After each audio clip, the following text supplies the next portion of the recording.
we're going to get started. I'm joining today from Toronto, also known as Toronto, and that is land that belongs to many Indigenous nations, including the Mississaugas of the Credit, the Haudenosaunee, the Anishinaabe, the Wendat First Nations, and so many others. And while we gather tonight to discuss narrative in poetry and medicine, it is really critical that we also are reflecting on settlers like myself, historic and ongoing destruction of Indigenous life and heritage and storytelling practices. The Indigenous Curatorial Collective is a local nonprofit I want to spotlight because they're doing a lot to counteract this ongoing destruction. They are Indigenous run and led and aim to support Indigenous curators, artists, writers, academics, and professionals through various methods of gathering. In addition to monetary donations, they also love to receive support in the form of books, donated books, exhibition catalogs, travel points, and volunteering. And I'm going to drop a link to their website in the chat now. So if anyone is interested in showing reconciliation and solidarity with this amazing nonprofit, I really encourage you to do so. And now welcome to Cross-Pollinations. This is a curatorial research platform that explores relationships between poetry, writing, and healthcare, funded by the League of Canadian Poets, the Health Arts Research Centre, and the Canadian Association for Health Humanities. I am Mick Jones. I'm a poet and I curate and host this series. And tonight I am so thrilled to be joined by the poet and novelist Elizabeth Ruth and writer-physician Diana Toubassi. They will be reading and joining in discussion on the work of narrative in poetry, prose, and medicine. And so we'll be exploring storytelling as a source of various forms of healing, as a form of institutional resistance, and as relational understanding, and as a route to relational understanding and connection at the intersection of literature and medicine. Elizabeth will open tonight with a reading, followed by Diana, and we conclude with a discussion period during which everyone here is welcome to drop any questions in the chat, and we'll try to get through as many as we can. So now I am thrilled to introduce Elizabeth Ruth, author of the poetry collection This Report is Strictly Confidential, and the novels Semi-Detached, Matadora, Smoke, and 10 Good Seconds of Silence. Her work has been recognized by the Writers' Trust of Canada Fiction Prize, the City of Toronto Book Award, the Amazon.ca First Novel Award, and One Book, One Community. Ruth is also the editor of the anthology Bent on Writing, Contemporary Queer Tales. Elizabeth was telling me a little bit more about how this anthology came together when we first met, and I really encourage you to go find it because I did and can't recommend it enough. She holds a BA in English literature, an MA in counseling psychology, and an MFA in creative writing, and now teaches creative writing at the University of Toronto. Please join me in welcoming Elizabeth. Hey everyone. Thank you, Mick. That was nice. Really glad that Bent Anthology is still searchable, findable out there. Hi everyone. Really happy to be here. Happy to be here with Diana and looking forward to hearing what she has to say. And thank you to the League for inviting me. So I'm just going to give you a little bit of context for how I came to this poetry. And then I will read 4 poems and talk to you a little bit about each of them. Okay, so I have been a closet poet for most of my life. During the last few decades, while writing poetry, I have been publishing novels and other things. And before publishing, I worked in frontline mental health in a community-based mental health center, and before that in women's shelters in Toronto and Vancouver. And I worked from a anti-oppressive, feminist, and trans-positive modalities, let's say, lens, which was not in the mainstream. It's not the mainstream of social support services at the time, probably still isn't.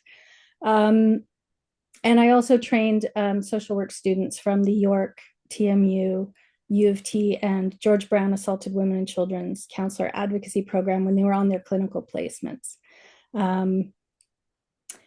I don't consider myself an expert in anything, and I am certainly long out of the field.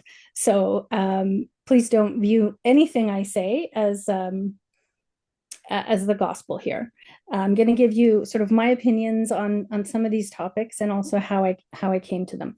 So thematically, I have a really strong drive towards exploring the notion power relationships, the relationships of ruling, particularly institutional power. And that thread, what counts as normal and who gets to define normalcy, runs through all of my work, all of my fiction, and then, of course, this poetry collection. So I've been sort of in this project of reframing and redefining what normal is, whether we're talking about gender, mental illness, class, and other things. I guess it's an idea to push against the boundaries of what constitutes acceptable behavior and acceptable presentation of self, in order to widen that boundary, to make more space for people and more room for various notions of normalcy. I do believe stories can be an act of resistance and maybe even revolution, but I'm highly suspicious of the term healing. So maybe we'll get into that. So this all leads to the context for this poetry collection. This report is strictly confidential, which looks like this. So it was inspired by the life of my aunt, who spent 30 years in a rather notorious government-run residential hospital for disabled people. And she was institutionalized as a young teen. First, many years at Cedar Springs, which was originally named the Ontario Hospital for Retarded Children, and later the Southwestern Regional Center, and then the Oxford Regional Center. And these were places I visited often. These were also overflow institutions from Huronia, which some of you may be aware of. So in 2013, there was a $35 million class action lawsuit settled between survivors of Huronia and these other institutions and the Ontario government. And Kathleen was the premier at the time. She made a formal apology for the abuses and neglect that had been going on by the government, failing to protect vulnerable people between 1876 and 2009, when the last of these hospitals closed. So before she died, my aunt gave me written permission to access her records. So I had 30 years of her records sitting under my desk for it was 15 years. It took me to kind of figure out what to do with them. And these records included day logs, psychosocial and medical notes. And it's a kind of paperwork that chronicles the day-to-day life in an institution from the point of view of those in power. So those looking at my aunt and deciding what her behavior meant, and therefore what needed to be done about it. And I thought it was rather chilling. And of course, there was nothing in there I didn't know. These were places I visited often, and my family attempted to stay in touch with my aunt and be part of her life as much as possible. So in the beginning, I thought about, well, what is the best way to tell her story? Because people spoke for her whole life.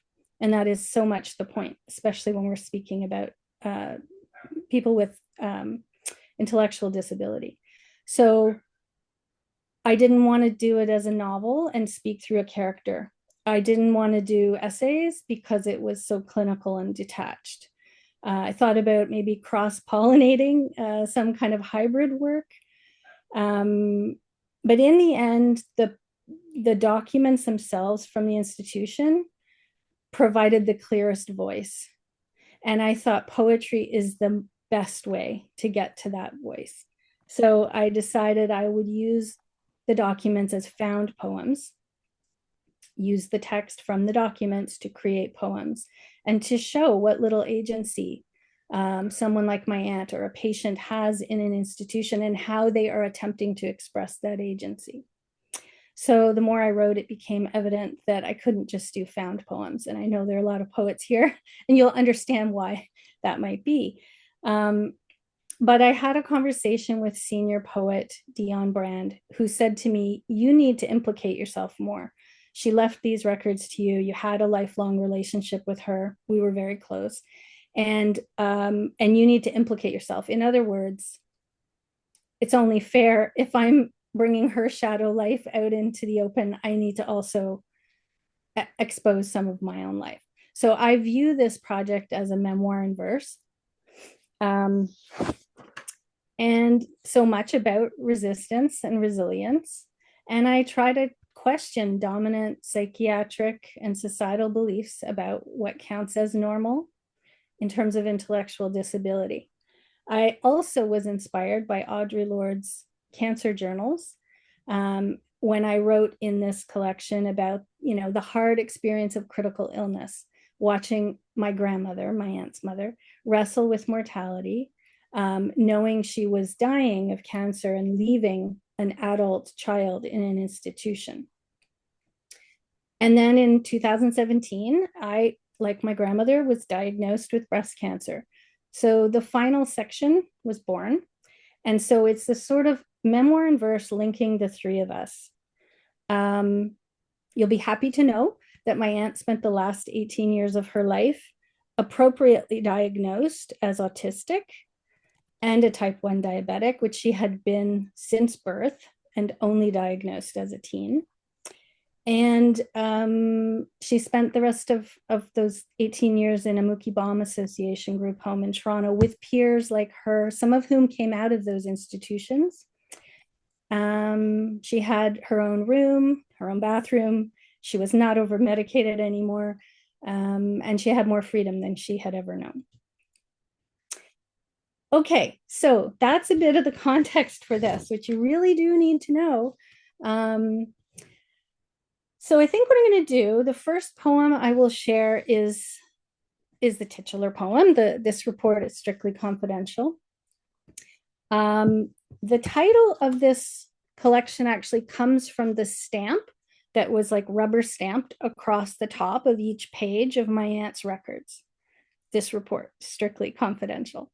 But I think it applies equally well to everything else in the collection.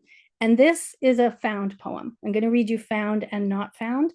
This is a found poem. Everything in this poem is pulled from the records. The artistry is in how I have constructed it. And of course, I synthesized 30 years of records. So let me just pull this one up. Okay. You can hear me okay? Give me a thumbs up. Yeah, okay. This report is strictly confidential. Babbling, she receives a token for appropriate behavior. If noticed babbling for more than 10 seconds, sit her in a therapeutic chair. Time out. No horseback riding. No outings. Send cash donation to upgrade wardrobe. 0700, 2 milligrams cogentin, 3 milligrams Haldol, 0800, 25 milligrams Largactil, noon, 3 milligrams Haldol, 2 milligrams cogentin, 3 milligrams Haldol, 4 Senecot tablet, 4 milk of magnesia and cascara. She may exchange her token for a diabetic candy or the right to call home. Must sweep ward dining room floor unprompted, work full time in the laundry department. Patient has severe constipation, send cash to replace footwear, send cash to replace winter coat, trouble sleeping, send cash.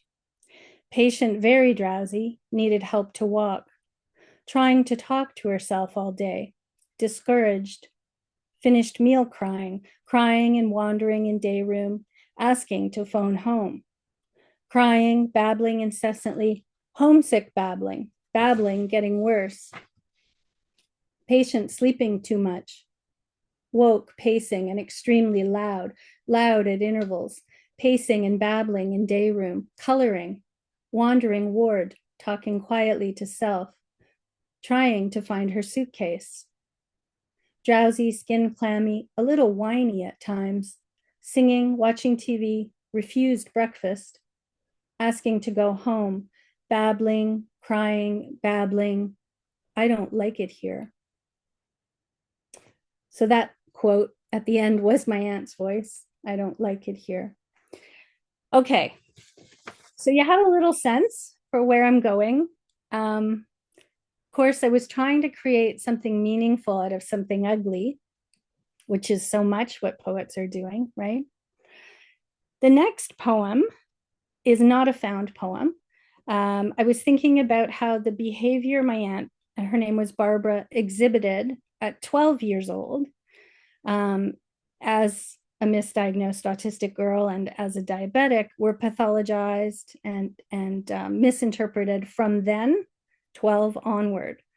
And over the decades, depending on the prevailing belief system within the institution, within medicine, within psychiatry, about intellectual disability, about mental illness, my aunt's diagnoses and treatment protocols kept shifting like sand.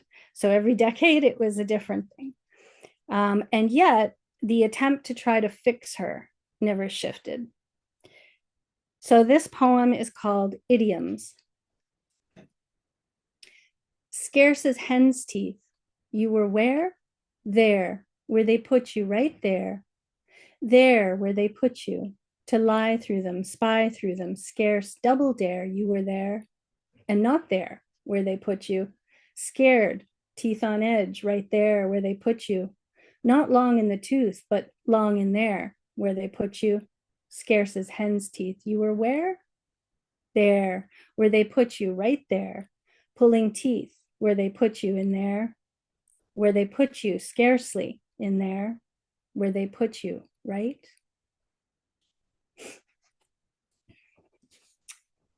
And then this one, which I actually think of as really fun. This next poem is a combo. It's I call it a semi-found poem. It's a mashup of mostly found and some other stuff that I invented. My aunt loved music, and we would often dance when she was home, when she was granted permission to come home. We would dance, and summers we would spend together, and of course, when I visited her. And it was always 50s and 60s music, Little Richard, Elvis, and Bing Crosby being her favorites. So you see that reflected in the poem. But really, this poem was born of my rage at the compulsory femininity and compulsory heterosexuality of the therapies that my aunt was required to participate in. So in this poem, Music Therapy, you'll see it's an attempt to have a patient appear more normal, less disabled, more acceptable generally, and more desirable to men. So this is actually taken from information in the records about what music therapy was like for my aunt. Music Therapy with Myrna D, 9 to 9:30 a.m. Mondays. Remind Barbara how she looks. Encourage her to wop bop a looma boom. Care for her appearance. Also cosmetics to help boom bam self-esteem. Barbara, she knows just what to do, tutti frutti, oh Rudy. Participate in swimming, ladies club, and ward classroom. She rocks to the east, she rocks to the west. She's the gal that I love best when she can do rug hooking. Encourage visits, wop bop a looma with a boyfriend. Bam, boom bam, thank you ma'am. Tutti frutti, perhaps on Sunday bop-a-loom afternoons. She did have another patient she was encouraged into a relationship with. His name was Jimmy. Okay, I think it's the last poem. How am I doing for time? You're good. You're plenty of time, yeah. Yeah. So I'm going to end with this one. It was hard to choose which ones I was going to share, but this is probably my favorite poem in the collection in terms of her section. There are 4 sections in this poetry collection. This is a pantoum. So for the poets in the room, you'll know what that is. And I love it because it captures my aunt's personality, her spirit. and it successfully reframes her life in terms that she defined. So in the past, for those who don't know, parents of disabled children throughout the 60s, say, were required to make those children wards of the Crown if they wanted to access health services for them. So that is how my aunt became a ward of the Crown. And that meant that our family no longer had decision-making control over her life, nor could we remove her from the institution.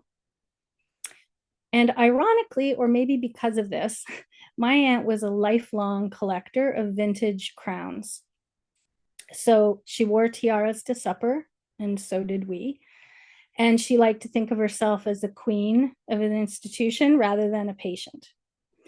I am now in possession of this rather large collection of crowns. So this poem that I'm about to read really seeks to give her agency and reframe this legal definition that defined everything about her life.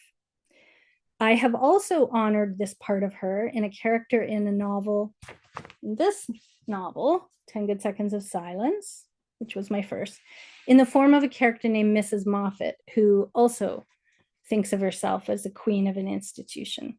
And my aunt got a real kick out of that. I read that book to her and she had her own copy and she thought that was great. So in this poem you're about to hear, there are several references to costume jewelry makers. So just so you know what you're hearing. And my thought here is that people with disabilities and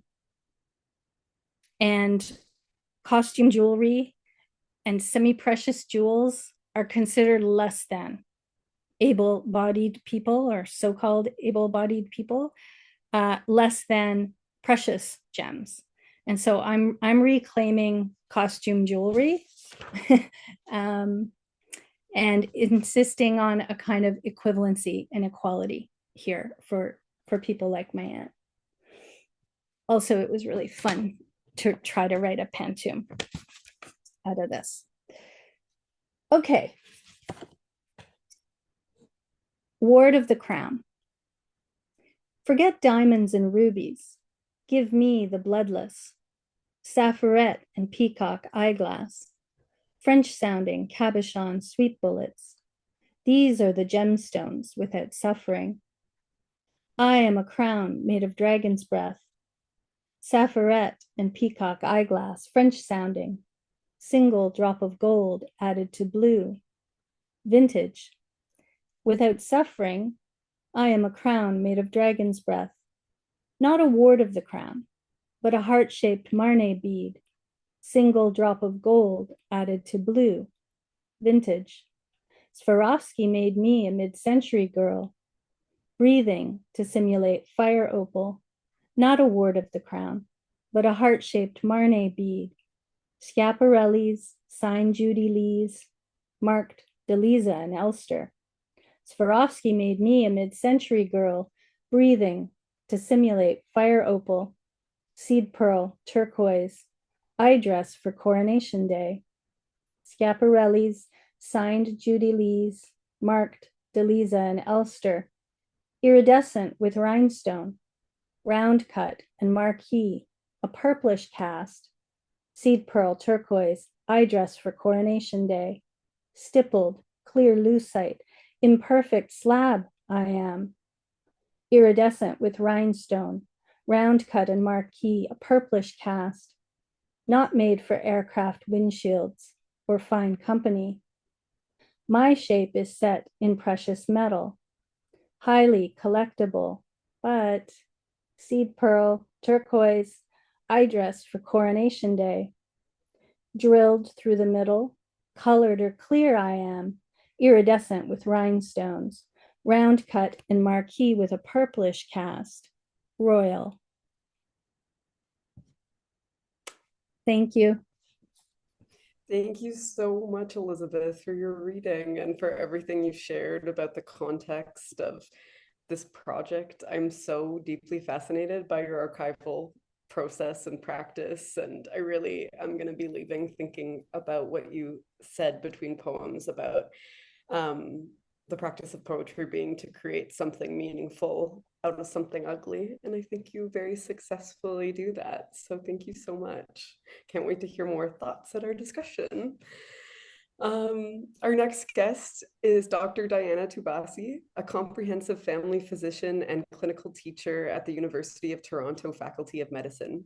Shortly after joining the Department of Family and Community Medicine, she completed a highly successful tenure as site director of postgraduate education.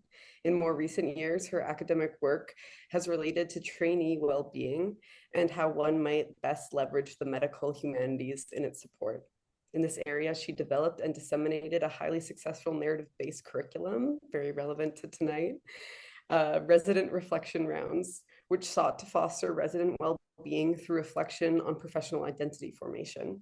This curriculum has since been adapted to and implemented in other residency programs, and she has published several pieces of creative nonfiction and presented numerous invited lectures and workshops on narrative medicine and the relationship between the experience of meaning and well-being. Dr. Toubassi has completed her first novel recently, so please join me in welcoming Diana. Thank you so much for that incredibly kind introduction, Mick. I really appreciate it. And I know we're going to be sharing thoughts later, but I just want to say how moved I am by your readings, Elizabeth. They were really powerful, and I think in particular the theme that you mentioned, Mick, about trying to make something meaningful out of something ugly really resonates with me and probably speaks to the pieces that I'm hoping to share with you all tonight. I don't have too much of a sort of an introduction or I think necessary context for these pieces. I have two that I would like to read to you, both based on experiences I've had with patients in my own clinical practice. There is a common theme to both of them, and that is the theme of loss. But there are some differences between them as well, and maybe we can save that for discussion later on. My first piece is entitled "No Final Solace."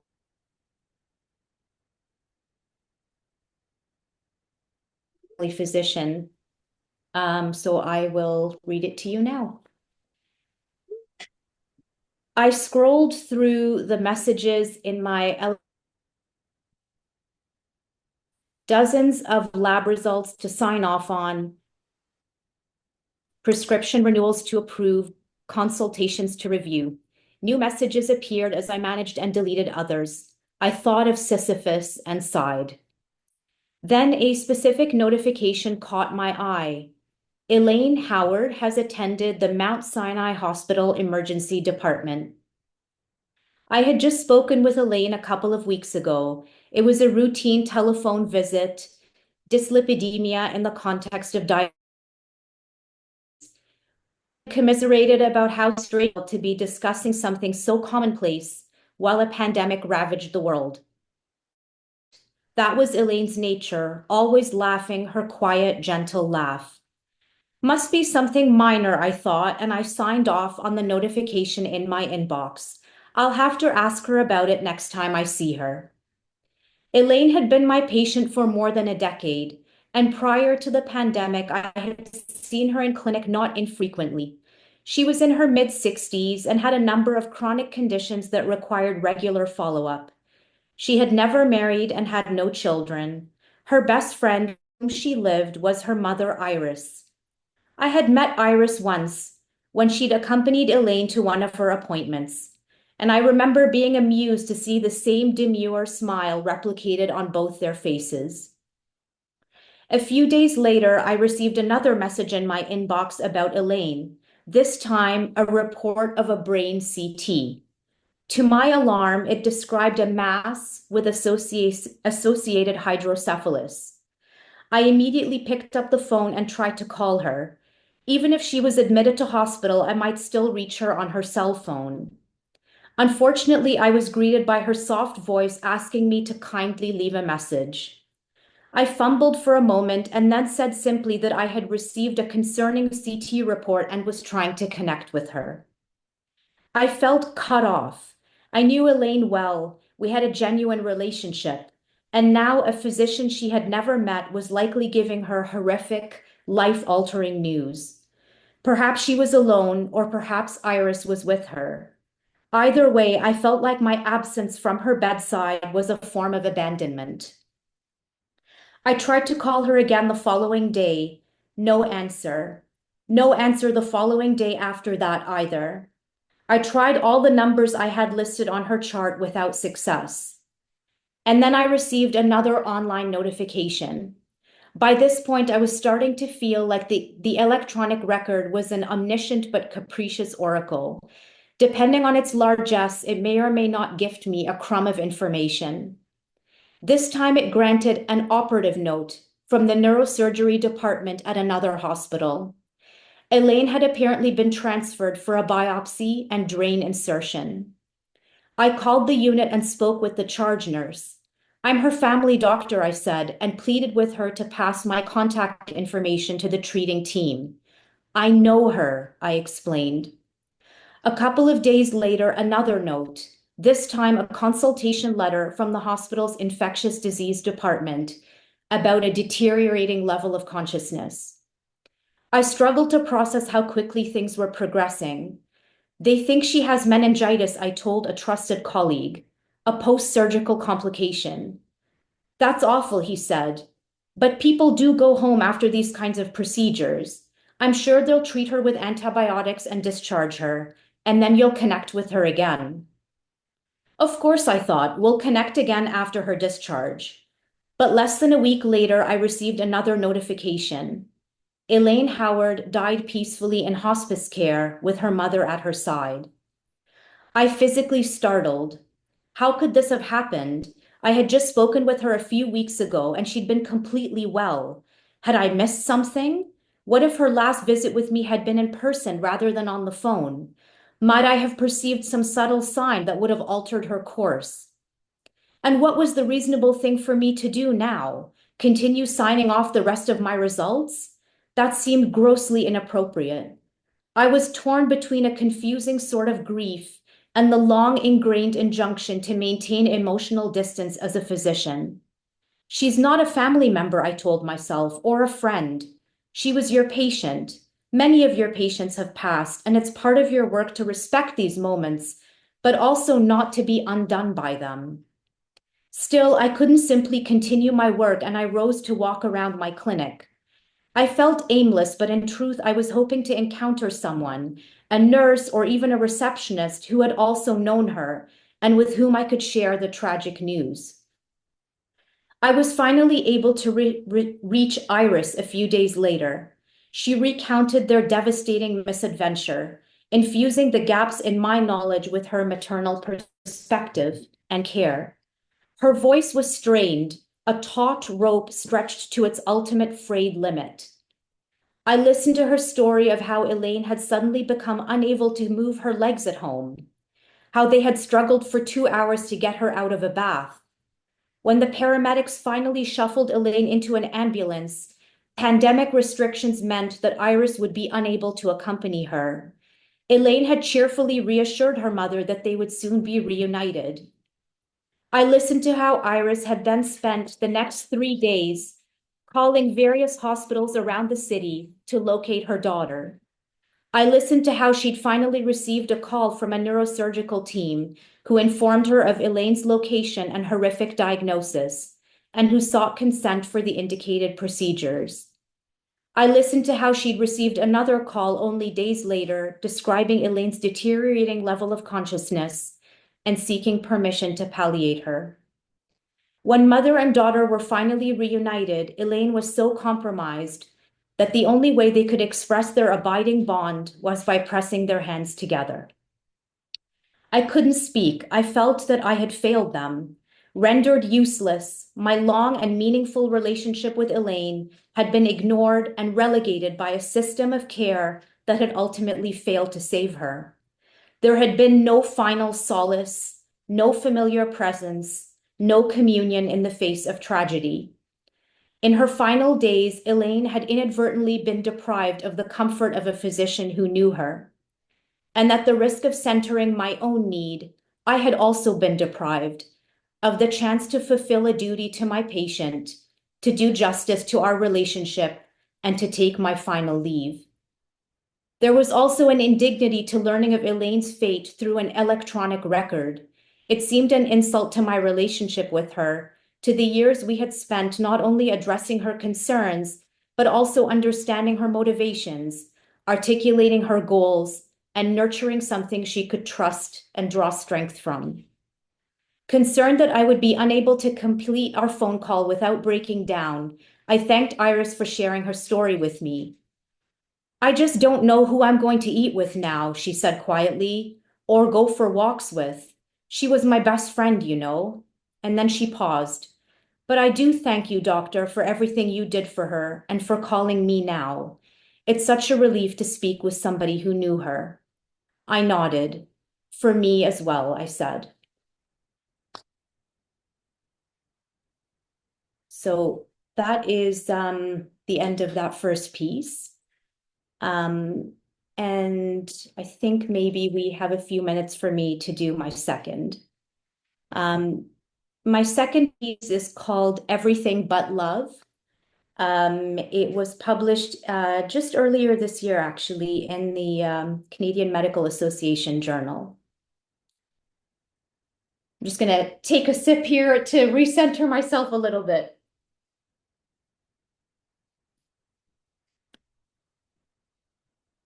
The way he carried her, gently with reverence, the way he laid her on my examination table, what a moment of grace.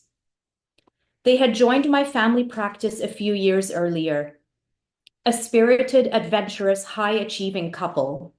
She, a renowned architect and public servant who'd paddled and cycled her way through countless exotic locales, and he, a decorated scholar and lawyer, a lover of books, a fine athlete and guitarist.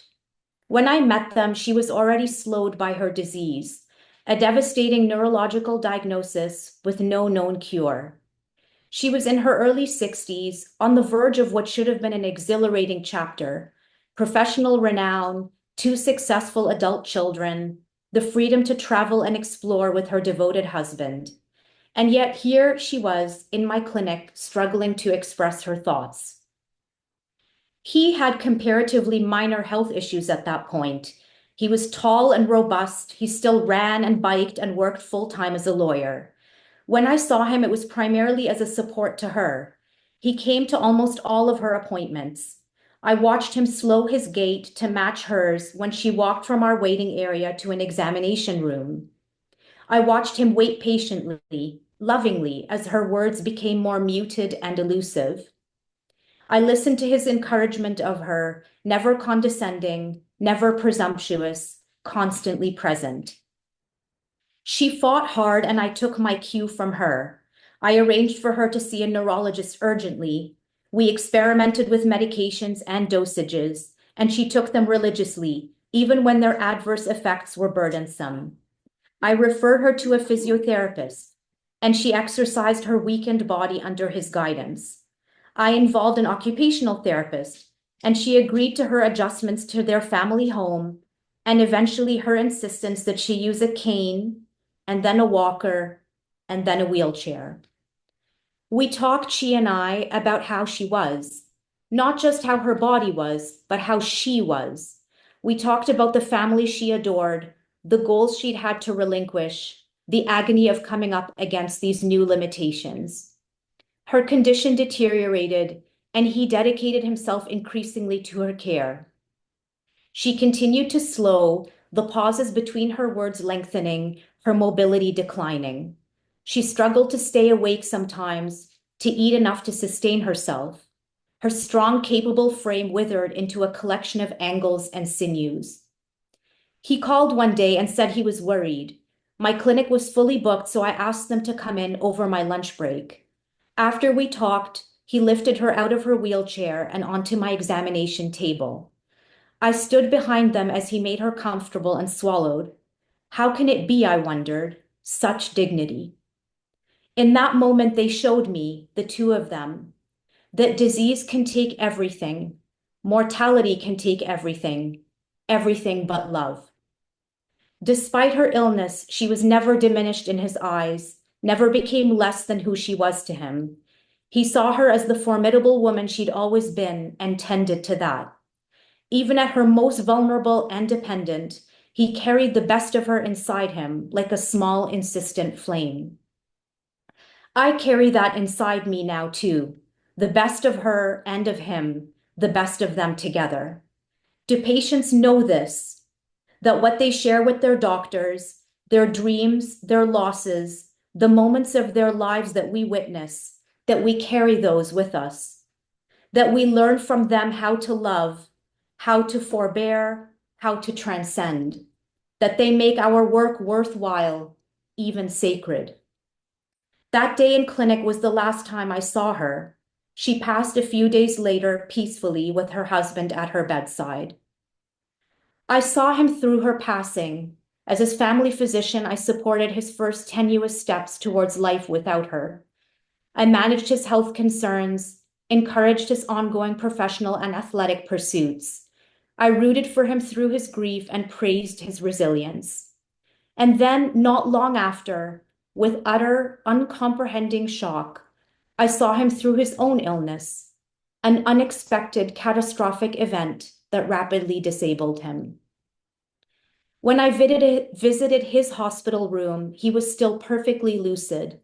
I tried to tell him how grateful I felt for the years I'd been his family physician, his and his wife's, how moved I had been by his care for her, and that I would always remember it. That was important, he said, and I understood. It was important. His love for her, his insistence that her disease never lessen her worth, his treasuring, our treasuring of her humanity. It was the most important. Her illness had ultimately taken her life, but it had not taken that love. He thanked me and I thanked him, and we said goodbye for the last time. Their adult daughter is now my patient. She has their intrepid spirit and social conscience. I like seeing her. She's a lovely person and a testament to them. Caring for her also helps me feel like I'm fulfilling a final duty to them.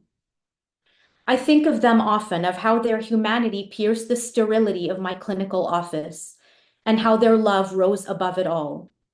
All patients are like this, whether they realize it or not. Their generosity in opening themselves to their doctors, their willingness to allow us to be present with them in the face of their challenges, these bring life and meaning to our exchanges. I do sometimes wonder about the value I bring my patients. When we're managing chronic, incurable conditions or life-shortening ones, it can be difficult to feel like we're providing what they need. But then I think of this magnificent couple, of the standard they set, and I strive to live up to it. It was such a gift to know them and to care for them, and I will carry them with me always.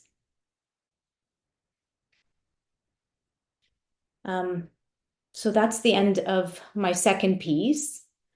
And I think we're getting close to the end of my time. So Mick, maybe I'll hand it over to you. Thank you so much, Diana.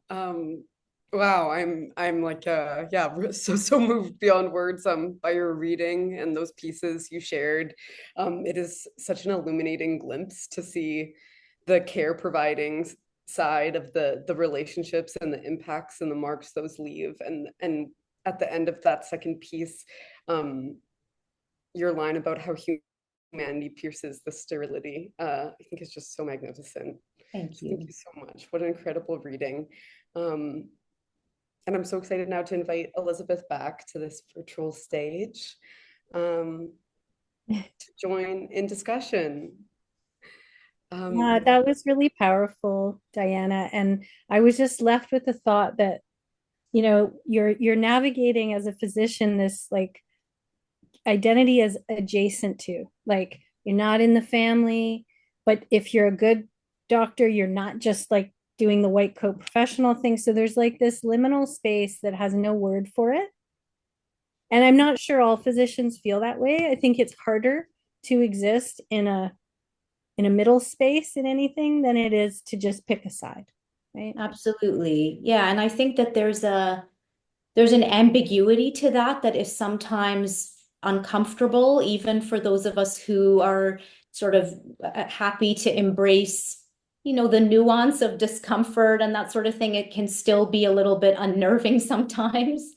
But yeah, I would agree with that. Yeah, I think a lot of patients would like to read whatever it is you're working on there. Oh, thank you. And well, actually, that kind of leads into usually my opening prompt after we hear these readings is just to ask for reflections from each of you on each other's practice or what you shared. Maybe Diana, you could start us off. Yeah, absolutely. I think there was so much, honestly, Elizabeth, because I think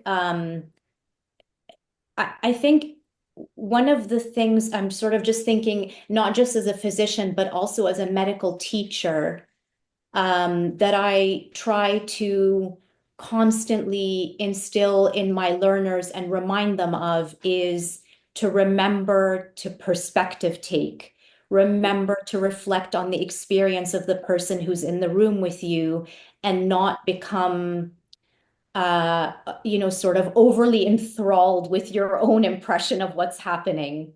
And I think that your work really speaks to that. It really humanizes and illuminates the perspective of the person that is the primary in the room, which is the patient.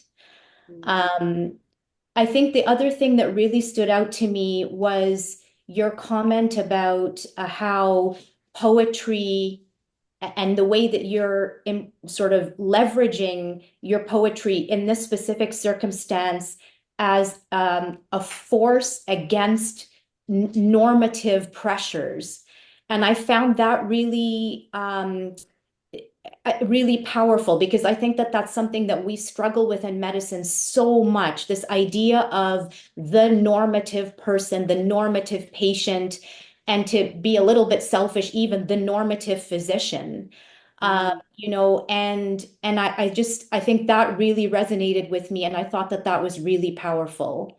So Yeah. thank you for that. And when you talk about perspective taking, I think for me, what is missing, and it's not just about medicine, we are all engaged in a project of like more and more now, labeling, self-labeling, self-diagnosing, identifying ourselves as the label, as opposed to that's one aspect of me. Like that is a pressure, I'm sad to say, is on the rise right now. but for me, taking perspective is also about time. I had the benefit of knowing someone over a lifetime, and then 30 years of medical records to see how concepts of normalcy in that sphere changed over time.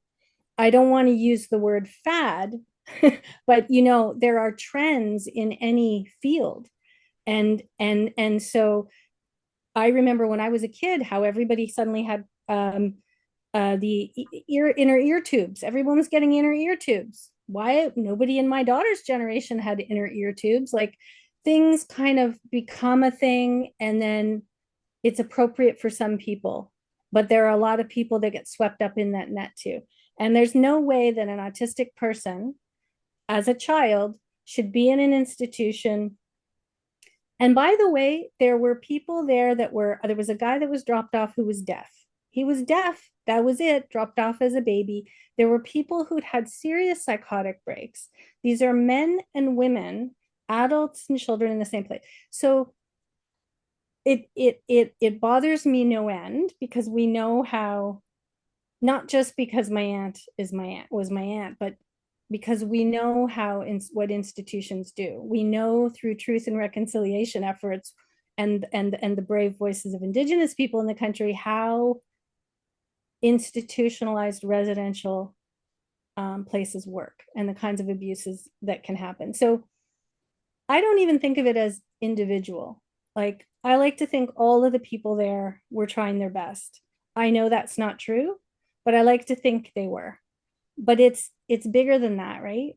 when like you're in medicine, so you're in a system that's bigger than you. And then it's like, how do you be yourself and authentic and caring and helpful in a system that might be pressuring in other ways? Yeah.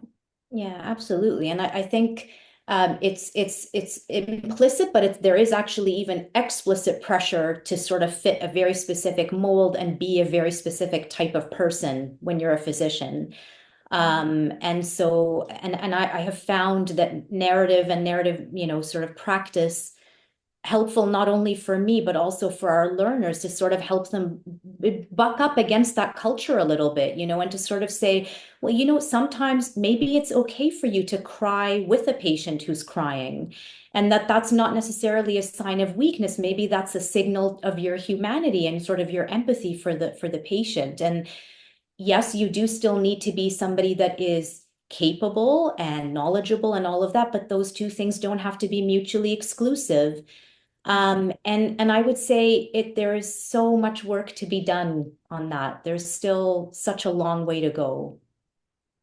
So I think the lessons that you're speaking about are lessons that as a culture we need I agree. outside of medicine.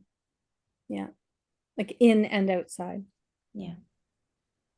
I would love to hear Diana, about your journey into like writing your nonfiction, and where that kind of came into your, I don't know if I want to say medicine practice or life story, but any like little look into there. I would say, I mean, I think I'm somebody that has always been, I've been a writer my whole life. I was sort of and sort of wanted to not lose that practice even as I was embarking on my medical career. And always found writing to be very cathartic before I knew any of the literature or the evidence on how that actually works. And so whenever I had difficult experiences, that's the way that I would metabolize them. I would sort of go home and write about them and then feel like, okay, I've sort of extracted some meaning from this experience and I can now be a little bit more functional, as a human and as a physician. And I would say it's only in the last 10 years or so where this has become a bit more of a recognized, sort of respectable, in quotation marks, practice, where people are starting to understand that, yes, it has merit in terms of helping us as healthcare providers to kind of process our experiences, but that it serves a lot of other purposes too. It helps us to become more comfortable with uncertainty and ambiguity, which we have to deal with all the time as healthcare providers. And it helps us to maintain our empathy and our humanity. It keeps us grounded in the meaningfulness of our work. Elizabeth, you had mentioned before we started about your own family doctor and how it is that he's not burned out. And, we found that actually engaging in narrative work is an antidote to burnout. It's something that helps to maintain your connection to the meaningfulness of the work that you're doing. So not to say that it's the panacea that's going to fix everything that's wrong with the healthcare system, because of course that's not possible. And there's a lot of systemic and cultural issues that really need to be addressed in order for us to do proper, humane healthcare. But I have found it to be very helpful to me. And then I would say, I mean, I think I'm also, I just have a writer's brain in a way. And so even when I'm not writing kind of not trying to process difficult clinical experiences, I'm writing creatively and fiction and that sort of thing as well. So it's just sort of, you do what you have to do to keep your brain functional, I think. It seems to be functioning at an absolutely amazing Oh, rate. thank you. And before we close, I would love also just to hear from you, Elizabeth, about we don't have much time, but just any closing thoughts on I was initially going to say building a book around such a concept, and like working with both. I know you mentioned brand, saying you got to invoke yourself, but also working with the interpersonal relationship of someone you have loved in this text. Yeah. Well, poetry to me is a far more vulnerable experience than writing novels. Um, there's a lot more white space on the page. There's an economy of language. There's nowhere to hide. And then on top of it, it's a memoir in verse. So it's already directly personal. Of course, knowing the subject, I mean, all of the subjects in the work, all of the people in there, and exposing things about myself too that I don't normally speak about, because you can hide behind fiction. And I guess it was really, I had this box of stuff and I could not bring myself to shred it because her life had already been hidden away. And I wasn't gonna destroy the evidence of what I knew was part of her life. And so now there is a sense of freedom. At some point, I may shred those things. I don't know. But I feel like I gave her the last word. And I feel like I made, even though it's filtered through me, and that's just the best that I could do. And I feel that I did turn something very ugly into something meaningful, sometimes beautiful. And I know she would have loved it. So that also makes me happy. It helps that I had permission, right? I had her permission. I mean, I wrestled with the ethics of it, but at the same time, my starting point was it's okay if I do this, which is very different than if I hadn't had her permission and I had to kind of decide for myself those things. Yeah, I mean, there's a lot more that one can say. I feel bad for the audience here because we've both just like loaded them up with a lot of heavy things to think about and they haven't had any chance to respond. So if there's time, I'm happy to take questions or hear what people had to say. We didn't get any specific questions in the chat, though we do have lots of beautiful comments for the both of you that I've saved to send to you later. So lots of admiration and gratitude for what you shared, and I would like to echo that so much, especially like these last points, something I would have loved to talk more on, the different angles of looking at grief in medicine and narrative, both of what you shared cast a light on. And I hope that not only is everyone here loaded with some dense experience, but also just some new perspective and such empathetic voices that we're really opening. I'm so grateful to you both for reading. Thank you so much. And thank you so much to everyone who came here tonight. We're so lucky to have so many returning faces and new faces constantly joining the series. And this is, I believe, the last Cross-Pollinations of the year. So we return in the new year and we're going to open with a special iteration that will actually continue our study on narrative medicine in a new way. So there will be more news coming on that. But for tonight, I leave you with the wonderful words of Diane and Elizabeth. And thank you so much to everyone here. Thank you so much for the opportunity. I really appreciate it. Bye, everyone. Have a great night. Bye. Happy Tuesday.